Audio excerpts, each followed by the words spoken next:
आज अहल्याबाई होलकर जी की 229वीं पुण्यतिथि है, जिसके मद्देनज़र अकोटा की मां भारती स्कूल में एक कार्यक्रम का आयोजन करवाया गया था, जिस दौरान सांसद डॉक्टर हेमांग जोशी की विशेष मौजूदगी दर्ज की गई थी। दरअसल अहल्याबाई होलकर जी की 229वीं पुण्यतिथि को मनाते हुए अकोटा इलाके में मौजूद नगर प्राथमिक शिक्षा समिति संचालित भारतीय प्राथमिक स्कूल पर अहल्याबाई होलकर जी ने समाज में किए हुए कार्यों के बारे में छात्रों को जानकारियां दी गई थी।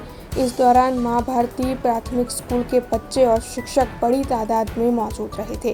तो वहीं कार्यक्रम के तहत सांसद डॉक्टर हेमांग जोशी की विशेष मौजूदगी दर्ज की गई थी और उसी के साथ नगर प्राथमिक शिक्षा समिति के चेयरमैन, नगर प्राथमिक शिक्षा समिति के सदस्य और साथ ही स्थानीय नगर सेवक मौजूद रहे थे। आज नगर प्राथमिक शिक्षण समिति मां भारती प्राथमिक शाळा खाते राणी अहल्याबाई होलकरजीना विचारों एमનું जीवन चरित्र એ બાળકો દ્વારા આજે જ્યારે વાગોળવા જઈ રહ્યા છે ત્યારે આ ખૂબ સારું એક ઇનિશિયેટિવ નગર પ્રાથમિક શિક્ષણ સમિતિ વડોદરા દ્વારા લેવામાં આવ્યું છે કે જ્યારે બાળકો આપણા ભવ્ય વારસાને પણ જાણે, દેશભક્તિના સાચા રસને માણે અને સાથે સાથે બાળકોની અંદર એક આત્મવિશ્વાસની પણ એક અનુભૂતિ થાય, એનો સંચાર થાય, એક વક્તૃત્વ કળા પણ વિકસે, એ માટેનો આ એક પ્રયાસ છે।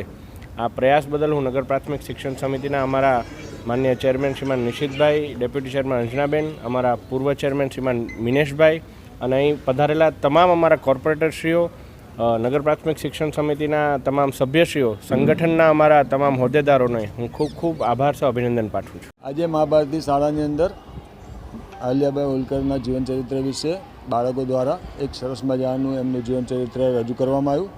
ત્યાં આપણા સાંસદ શ્રી હેમાંગભાઈ જોશી સાહેબ આવ્યા હતા અને એમણે આ બાળકોની આ જે દેશ લાગણી છે એને બિરદાવી છે અને મા ભારતી શાળાને આજના દિવસે અભિનંદન આપું છું। ખૂબ સરસ મજાનું બાળકો દ્વારા આજે એમનું જીવન ચરિત્ર જે ઉજાગર કરવામાં આવ્યું એ ખરેખર આપણી સંસ્કૃતિને વખાણવા લાયક છે। એક જૂની संस्कृति उजागर करी है, માટે બાળકોને ધન્યવાદ આપું છું। हमसे जुड़े रहने के लिए हमारे YouTube चैनल को सब्सक्राइब करें और नई वीडियो की नोटिफिकेशन के लिए बेल आइकॉन को दबाएं।